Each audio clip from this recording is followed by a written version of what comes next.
नमस्कार दोस्तों। मेरा नाम है राहुल और आप देख रहे हैं द मिशन डेवलपमेंट एकेडमी का द चैट जीपीटी शो। और इस चैट जीपीटी शो के अंदर हम चर्चा करने वाले हैं चैट जीपीटी के इथिकल इम्प्लीकेशन के बारे में, यानी कि जो चैट जीपीटी है उसके अंदर कितनी नैतिकता है। देखिए, जो इंसान होता है ना, उसके अंदर इमोशंस होते हैं, उसके अंदर कुछ नैतिक जिम्मेदारियां भी होती हैं। वो समझता है क्या चीज़ गलत है, क्या चीज़ सही है। क्या चैट जीपीटी के अंदर भी इमोशंस हैं? बिल्कुल भी नहीं है। तो आज हम इसके इथिकल इम्प्लीकेशन के बारे में बात करें। देखिए, जो चैट जीपीटी है ना कहीं बहुत सारे ऐसे रिजल्ट्स होते हैं जो बायस रिजल्ट देता है। बायस का मतलब क्या होता है? उसको जिस तरीके से ट्रेंड किया गया है वो उसी तरीके के रिजल्ट्स देगा। इसको मैं एक प्रैक्टिकल एग्जांपल के थ्रू समझाता हूँ कि मान लीजिए 5 लोग हैं और 5 लोगों की जो विचारधारा है ना बिल्कुल डिफरेंट है। कोई लेफ्टिस्ट है, कोई राइटिस्ट है, कोई वामपंथी विचारधारा से है, कोई कह सकते हो कि वामपंथी विचारधारा से नहीं है, कोई अम्बेडकरवादी है, तो कोई अलग अलग चीज़ों को मानता है। कहीं ना कहीं सबकी विचारधारा अलग अलग है। अगर इन सारे लोगों को दे दिया जाए कि चैट जीपीटी को ट्रेन करो, तो सभी लोग अपने अपने हिसाब से क्या करेंगे? ट्रेन करेंगे उसको। जो इंसान होता है ना वो क्वेश्चन पूछता है। तो चैट जीपीटी को जिस तरीके से ट्रेन किया गया, जिस भी इंसान ने ट्रेन किया, जिन लोगों ने मिल करके इसके ऊपर काम किया, तो कहीं ना कहीं उनकी जो विचारधारा रही होगी वो उसी के अकॉर्डिंग इसको ट्रेन किया होगा उन लोगों ने। तो इस वजह से बहुत सारे ऐसे रिजल्ट्स होते हैं जिसमें वो बायसनेस दिखाता है। बिल्कुल 100% वो सही नहीं होता, बायसनेस भी होती है इसके अंदर। और बहुत बार क्या होता है, ये हमें मिस इन्फॉर्मेशन भी देता है। मिस इन्फॉर्मेशन की वजह से क्या होता है, हमें ये लगता है कि ये चीज़ें सही होती हैं। कभी कभी क्या होता है, आपने देखा होगा सोशल मीडिया पे फेक वीडियोस, फेक न्यूज़, उसको बाद में फिर करेक्ट किया जाता है गवर्नमेंट की तरफ से, या पीआईबी फैक्ट्स में चेक किया जाता है कि ये न्यूज़ गलत थी। कभी मोदी जी की फ़ोटो लगा करके कोई योजना बता दी जाती जो कि होती ही नहीं है। इसी तरीके से चैट जीपीटी के अंदर क्या होगा, वो कहीं ना कहीं अगर उसको गलत डेटा मिलेगा और गलत डेटा के थ्रू ट्रेन किया हुआ है तो मिस इन्फॉर्मेशन देगा, जाहिर सी बात है। तो यहाँ पे हमें अपने लॉजिक्स भी लगाने हैं, केवल इसका यूज ही नहीं करना। ये इसकी कुछ कमियां हैं जिसमें मिस इन्फॉर्मेशन है, कहीं कहीं बायसनेस रिजल्ट देता है, और कहीं ना कहीं आपकी प्राइवेसी को लेकर के ये एक बहुत बड़ा खतरा भी है।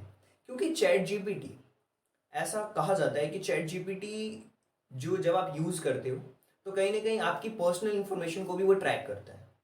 वो कितनी इंफॉर्मेशन उसको चाहिए, कितनी नहीं चाहिए, वो सारी चीज़ों को ट्रैक करता है। तो प्राइवेसी के लिए एक खतरा है। यही चीज़ें क्या होती है, प्राइवेसी सबसे बड़ी चीज़ होती है इंसान की। वो कहाँ जा रहा है, किसके साथ रह रहा है, उसकी फैमिली में कौन से मेंबर हैं, ये प्राइवेसी ही होती है। और प्राइवेसी मैं बता रहा हूँ, आप जितनी अपनी प्राइवेसी को छुपा करके रख सकते हैं उतना रखने की कोशिश करना चाहिए। अरे, आपके घर में लड़ाई होती है, अगर वो लड़ाइयाँ घर के बाहर आएँ, पब्लिक में आएँ, क्या आपको अच्छा लगेगा? बिल्कुल भी नहीं लगेगा।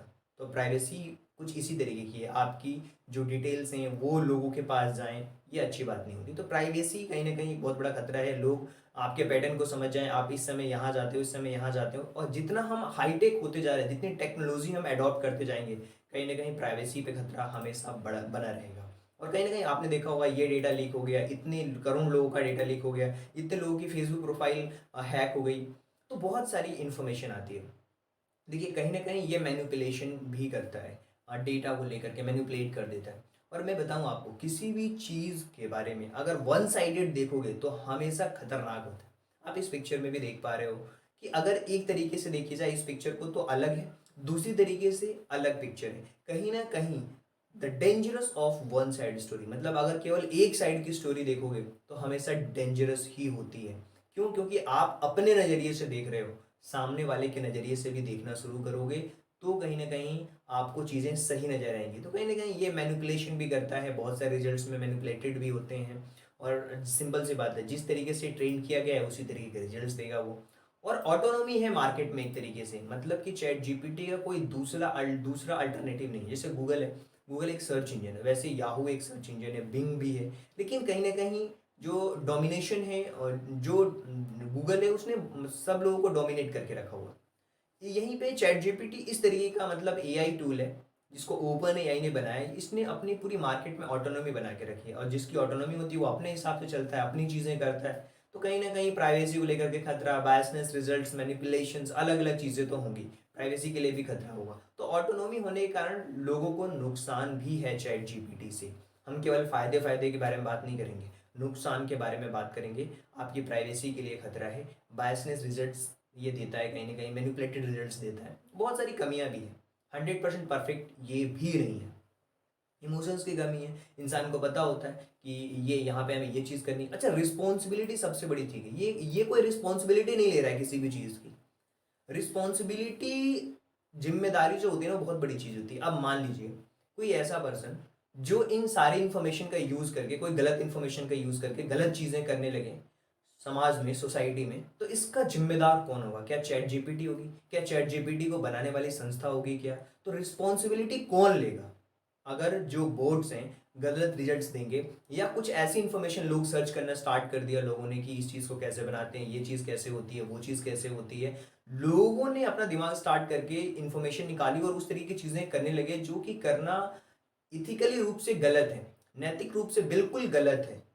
लोग लगे नहीं, गलत कामों में ज़्यादा पैसा, अगर वही सारी चीज़ें करने लगेंगे तो समाज के लिए सबसे बड़ा खतरा होगा। रिस्पॉन्सिबिलिटी कौन लेगा? Who is the responsible? तो ये कहीं ना कहीं सबसे बड़ा खतरा है। इथिकल इम्प्लीकेशन आप कौन लेना चाहिए, किस तरीके की रिस्पॉन्सिबिलिटी करनी चाहिए? कहीं ना कहीं मुझे लगता है कि रूल्स रेगुलेशन सेट होने चाहिए बोर्ड्स के लिए, एआई टूल्स के लिए, जितने भी इस तरीके के प्रोडक्ट्स एआई टूल्स मार्केट्स में आ रहे हैं उन सब के लिए रूल्स और रेगुलेशंस का सेट होना बहुत ज़रूरी है। तो ये चीज़ें आपको समझ आई होगी, और उम्मीद करता हूँ ये सारी की सारी बातें आप सभी लोगों को बहुत अच्छी तरीके से समझ आई होगी। अगर आपको लगता है कि फिर भी कोई डाउट है, कोई समस्या है, कमेंट बॉक्स में क्वेश्चन जरूर आप पूछिएगा। So thank you so much and thanks for giving your precious time at the last. God bless you. Thank you so much. जय हिंद।